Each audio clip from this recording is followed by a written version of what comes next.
ஈழத்து காந்தி ஈழத் தமிழ் மக்களினுடைய இதய சிம்மாசனத்தில் என்றைக்கும் அமர்ந்து ஆட்சி புரிகின்ற சாந்தியின் உருவமான தந்தை செல்வா அவர்கள் தமிழ் உலகத்தில் அவர்கள் ஒரு தனி வரலாறாகும். கத்தியின்றி இரத்தமின்றி யுத்தமொன்று வருகிறது என்று சொல்லி அண்ணல் காந்தியார் எப்படி இந்திய மக்களை இணைத்து இந்திய மக்களினுடைய விடுதலையை வென்றெடுத்தாரோ அப்படி ஈழத் தமிழ் மக்களையெல்லாம் ஒன்றுபடுத்தி ஒரு குடையின் கீழ் கொண்டு வந்த ஒரு வரலாற்றை உருவாக்கியவர்தான் தந்தை செல்வநாயகம் அவர்களாவார்கள். அறிவிலே சிறந்த மேதை, அரசியல் அறிந்த ஞானி, நெறியிலே சிறந்த செல்வ நாயகன், நேர்மையாளன், பொறுமையே உருவமான புண்ணியமூர்த்தியாலே சிறுமைகள் நீங்கி தமிழினம் நிமிர்ந்து வாழும். தந்தை செல்வா ஒரு சரித்திரம், அவர் ஒரு சகாப்தம், அவர் ஒரு தீர்க்கதரிசி. அவருடைய எண்ணங்கள் நிறைவேற இருந்தால் இலங்கை இப்படி சீரழிந்திருக்காது, சிறப்பாக இருந்திருக்கு. அவர் தமிழ் மக்களுக்கு மட்டுமல்ல, இலங்கை மக்கள் அனைவருக்கும் கிடைத்த ஒரு வரப்பிரசாதம். சொந்த வாழ்க்கையிலும் சரி, பொது வாழ்க்கையிலும் சரி, தர்மம், நியாயம், சத்தியம் இவற்றுக்கு கட்டுப்பட்டு நடந்த உத்தம புருஷர், ஒரு வரலாற்று நாயகன். இலங்கை வாழ் நாடு சீராகவும் சிறப்பாகவும் இருக்க வேண்டுமானால் அவர் கண்ட கனவு நிறைவேற இருந்தால் இன்றைக்கு இலங்கை உலகத்தின் வரலாற்றில் பொன்னெழுத்துக்களால் பொறிக்கப்பட்ட ஒரு நாடாக மிளிர்ந்திருக்கு. அதை இன்றைய சமுதாயமும் எதிர்கால சமுதாயமும் சிந்தித்து பார்க்க வேண்டும். தந்தை செல்வநாயகம் அவர்களை நினைக்கிற பொழுது அவர் எனக்கு முன்னுக்கு இருப்பது போன்றுதான் நினைத்து நான் அவதானிக்கிறேன். ஒரு சாந்தமான, ஒரு அமைதியமான, எந்த நேரம் சிரித்து கொண்டிருக்கின்ற ஒரு உருவத்தைத்தான் நான் பார்க்கிறேன். மெலிந்த உருவமாக இருந்தாலும் அவர் கொண்ட கொள்கையிலே மிகவும் உறுதியாக எல்லோரையும் அவருடைய அந்த உண்மையை கூறி அவருடைய அந்த வார்த்தையிலே எல்லோரும் நம்பிக்கை வைக்கக்கூடியதாக அவருடைய உரை இருந்தது. அவர் எல்லோரையும் தன்னுடைய அந்த சத்திய நெறியினால் கவரக்கூடியதாக இருந்தார். பேச்சையும் செயலையும் ஒருங்கே கொண்டிருந்த ஒரு கணவனாக தந்தை அவர்கள் விளங்கினார். அவருடைய அரசியல் எதிரிகள் கூட அவருக்கு தலை வணங்கினார்கள், மரியாதை செய்தார்கள். பாராளுமன்றத்திலே அவர் பேச எழுந்து நின்றால் எதிர்க்கட்சியைச் சேர்ந்தவர்கள் கூட அவர் என்ன பேசுகிறார் என்று தங்களுடைய காதுகளை திருட்டிக்கொண்டே கேட்பார்கள். அத்தகைய ஒரு அரசியல் தலைவராக தந்தை செல்வா அவர்கள் வணங்கினார்கள். He was a Democrat, extremely democratic person, educated, gentle person who cared for the country and his people, and he tried to get the Tamil people's rights in a democratic fashion, and he brought all the forces together. I think everybody was either in the FP or supporting the Federal Party. When I got to know him in the 70s, he was very frail, and it was the last stages of his life. I used to meet him with President Jayawardena when he was the leader of the opposition. Sometimes I had to get close to him to listen to what he was saying.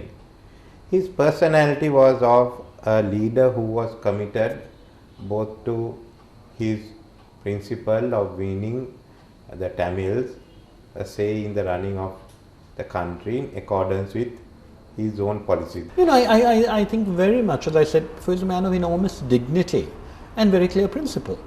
My impression of him was as a serious politician who meant what he said.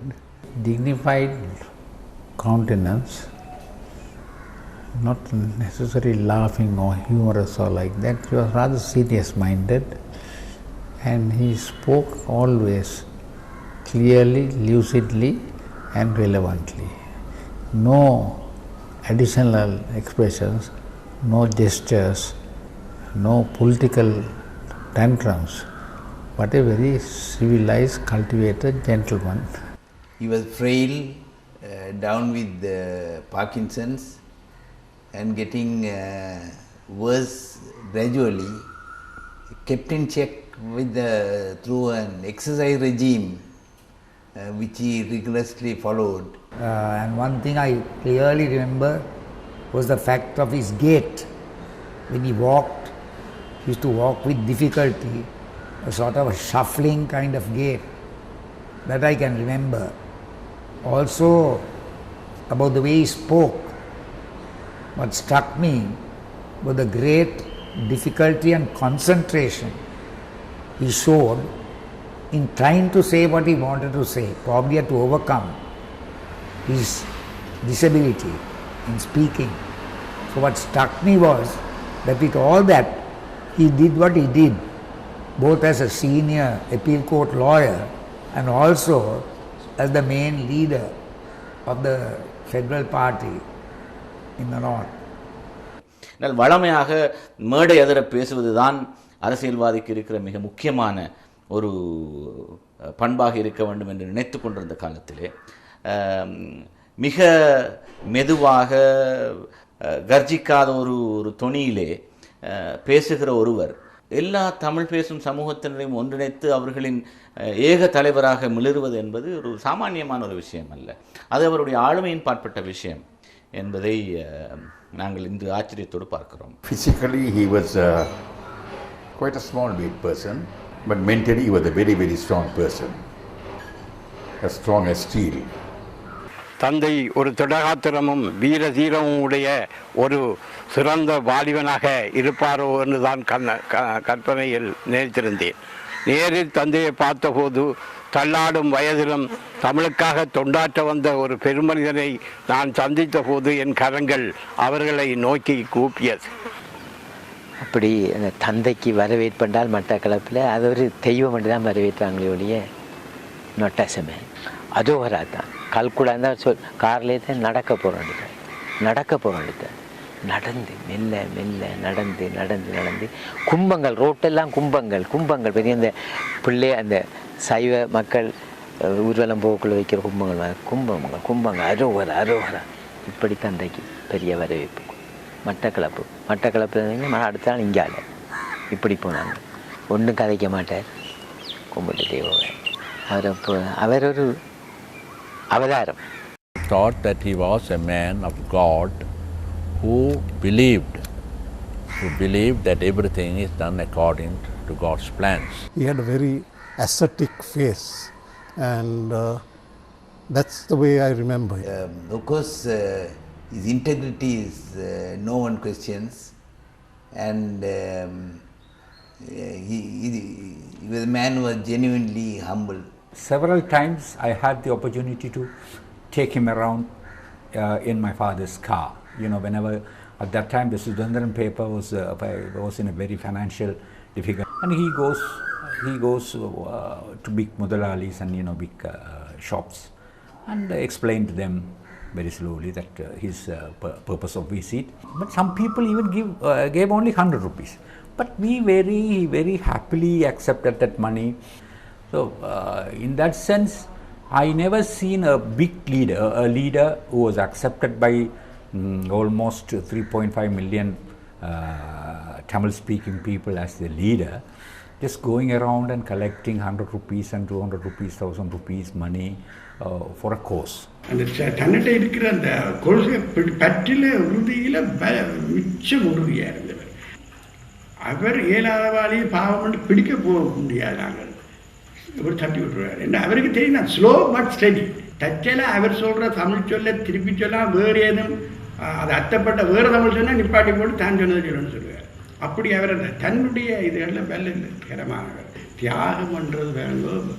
பல பக்கத்துக்கு தியாகங்கள் இருக்குது. அவருடைய நேரம் அதுகளுக்கு மேலால் இருக்கிற நிதியை இருக்கிறது முழுக்க போட்டம் காணத்தில் அவனுக்கு ஜிஜி பொண்ணு இறந்திருக்கிறார். போயிட்டு தந்தையை பார்க்கணும். வீட்டுக்கு போனால் அம்மா சொன்னால் அந்த பண்டா நிற்கிறான், பண்டாட்ட கேளுங்க. அங்கே பார்த்தா தலைகளாக யோகா செய்கிறார். பண்டா பிடிச்சா சிவரோட நித்தாட்டி இருக்க. அது பிறகு நாங்கள் பண்டாட்டு சொன்னால் மர வாரம் உண்டு. அவருக்கு விளங்கிட்டு என்று சைய காட்டினார் பண்டாட்டை. இப்போ யோகா முடிச்சுட்டு வந்து கொஞ்ச நேரம் இருந்து கதைச்சிட்டு தமிழ் செல்வங்கள் இப்படி தான் சொன்னேன். தமிழ் செல்வங்கள் காலம் முடிகிறது, தொடருவது உங்கள் பணி. அப்புறம் அப்போ மீறல் கேண்டிடேட் எங்களுக்கு ஃபாதர் நானும் இருந்தேன். ஃபாதர் நான் தெரியும் தானே. தொடருவது உங்கள் பணி கேட்டது வந்து கொஞ்ச நாளாக அவர் மறந்துட்டார். அவர் சிரிப்பதனால் மெல்லிய ஒரு பொண்ணு சிரிப்பு தான் சிரிப்பார்.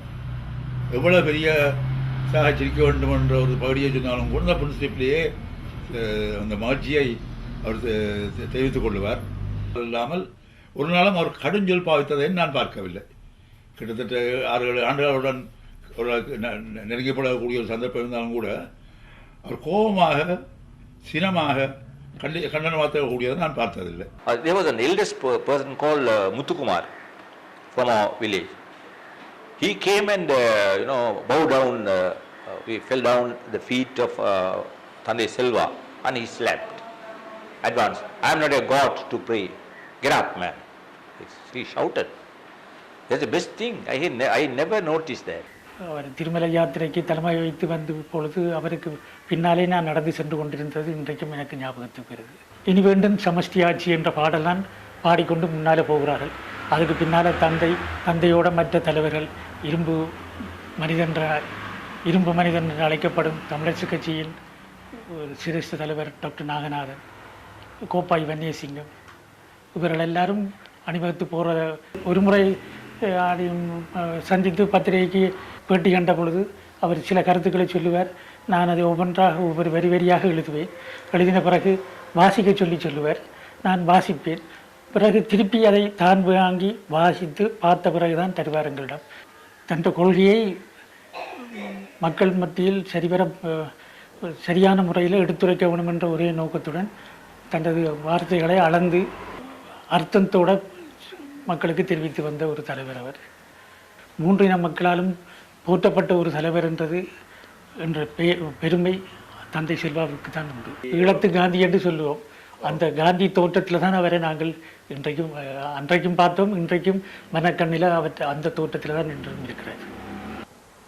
அம்மா திருமதி செல்வநாயகம் அவர்கள் தான் எங்களுக்கு மேசைக்கு சாப்பாட்டை கொண்டு வருவார். ஆனால் ஐயா செல்வநாயகம் ஐயா அவர்கள் எழுந்து நின்று எனக்கு பரிமாறி விட்டுத்தான் இருந்து அவரும் சாப்பிடுவார். நாங்கள் வெளியிலிருந்து கொண்டு பேசிக்கொண்டிருக்கின்ற நேரத்திலும் கூட யாரையும் கொண்டு அந்த தேத்தண்ணி அதுகள் கொண்டு வர அவரே தூக்கி கொண்டு வருவார். அவர் அதிகமாக யாழ்ப்பாணம் பட்டுக்கோட்டை பகுதியில் கூட்டங்களுக்கு வருவார். திரும்ப தெல்லிப்பளைக்கு போவார். அவ்வளோ நீண்ட தூரம் போய்கொண்டிருக்கும் பொழுது ஒரு நாள் சொன்னார், நான் இவ்வளவு தூரமும் அந்த காலத்தில் நான் கால்நடையில் தானே போய் வந்தேன் நான் என்று சொன்னார். அப்பொழுது நான் கேட்டேன், துய்ச்சக்கர வண்டிகள் அப்பொழுது நாட்டில் புழக்கத்தில் வரவில்லையா என்று கேட்டேன். வீட்டுக்கு ஒரு சைக்கிள் இருக்கும், ஆனால் என்னுடைய அம்மா ஒரு சைக்கிள் ஒன்றை எனக்கு வாங்கி தரக்கூடிய அளவுக்கு வளம் பெற்றிருக்கவில்லை, பண வளம் பெற்றிருக்கவில்லை. அதனுடையால் நான் நடக்க வேண்டியிருந்தேன் என்று சொன்னார். அவருக்கு நல்ல நாதஸ்வர இசை பிடிக்கும். அதுவும் சுருட்டி ராகம் அவருக்கு மிகவும் பிடித்த ஒன்றாக இருந்தது. He had a mission in life and that is for his own people, for his own people's salvation. From the younger days itself, he was overtaken by the view that his people must be provided security, safety, political stability, a place under the sun. Tamil பேசும் மக்கள் மாகாண ரீதியாக பிரிந்து கிடந்தார்கள், மாவட்ட ரீதியாக பிரிந்து கிடந்தார்கள், மத ரீதியாக பிரிந்து கிடந்தார்கள், ஜாதி ரீதியாக பிரிந்து கிடந்தார்கள். இவர்கள் அனைவரையும் ஒரே அணியிலே சேர்த்த பெருமை இலங்கையின் வரலாற்றிலே, தமிழ் பேசும் மக்களின் வரலாற்றிலே தந்தை செல்வாவுக்கு மட்டும்தான் உண்டு. அவர் தமிழ் பேசும் மக்களுக்காக அவர் போராட்டத்தை நடத்தினாலும், பாராளுமன்றத்துக்கு உள்ளேயும் வெளியிலேயும் போராட்டத்தை நடத்தினாலும் கூட சிங்கள அரசியல் தலைமைகளிலே தந்தை செல்வநாயகம் என்றால் ஒரு தனி மதிப்பு இருந்தது. ஏனென்றால் அவர் எப்பொழுதும் உண்மையை பேசுவார், யதார்த்தமாக பேசுவார். மற்றது முழுக்க மக்கள் சார்பாக குரல் எழுப்புகின்றவர். அவரிடத்திலே வாயினாரே ஒரு பேச்சை நாங்கள் ஒரு உத்தரவாதத்தை வாங்கி கொண்டால் எழுத்து மூலமான ஒப்பந்தம் தேவையில்லை என்று சில குறிப்பிடக்கூடிய அரசு தலைமைகள் கருத்துக்களை பகிர்ந்திருந்த வரலாறுகளும் இருக்கின்றது. He was never for separate state. He was for federal state. Federalism only solution he thought, not separate state. And he was against this, the boys taking to arms. இளம் வாலிபர்கள் ஆயுதம் தூக்கி விட்டார்கள், ஆண்டவன் தான் அவர்களை காப்பாற்ற வேண்டும் அப்படி சொன்னார். Because he never thought that armed struggle will ever give. But there was lot of opposition to it. Everyone wanted to fight. But Tandai was never for non-violence, aggression, fighting with weapons. He was never for it. எந்த போராட்டமாக இருந்தாலும் சரி, அதில் முன்னின்றவர் அவர். தலைவர் கட்டளையிட்டு வீட்டிலே இருக்கின்ற தலைவராக அவர் இருக்கவில்லை, வீதியில் இறங்கி நின்றார். ஒரு இளவரசனைப் போல வாழ்ந்தவர் தந்தை செல்வா அவர்கள். ஆனால் இந்த தமிழ் பேசும் மக்களுடைய வாழ்வுக்காக தன்னை ஒரு சாதாரணமான குடிமகனாக்கி கொண்டார். அவர் ஒரு ராணி அப்புக்காத்தாக இருந்தவர். ஒரு ராணி அப்புக்காத்தாக இருந்தவர் சிறைச்சாலையிலே அடைக்கப்பட்டார் என்றால் அது இலங்கையின் சரித்திரத்திலே தந்தை செல்வா அவர் மட்டும்தான். அவருடைய தோற்றம், அவருடைய பேச்சு, அவருடைய வாழ்க்கை, அவருடைய வரலாறு, அவருடைய ஒவ்வொரு சொல்லுக்கும் இருந்த சக்தி, அந்த மாபெரும் சக்தியிலே மக்கள் கட்டுப்பட்டு இருந்தார்கள், தங்களை மறந்தார்கள். அத்தகைய ஒரு சிறந்த அரசியல் தலைவரை இலங்கையிலே தமிழ் பேசும் மக்களாகிய நாம் பெற்றிருந்தோம். அதை எத்தனை ஆண்டு வரலாறு வந்தாலும் சரி, தந்தை செல்வாவினுடைய வரலாற்றை அரசியலிருந்து பிரித்தெடுக்க முடியாது. Here was a great national leader who was not given the rightful place he should have been given. If that was done by our leaders and the people, the tragedies that took place for 30 years would never have happened.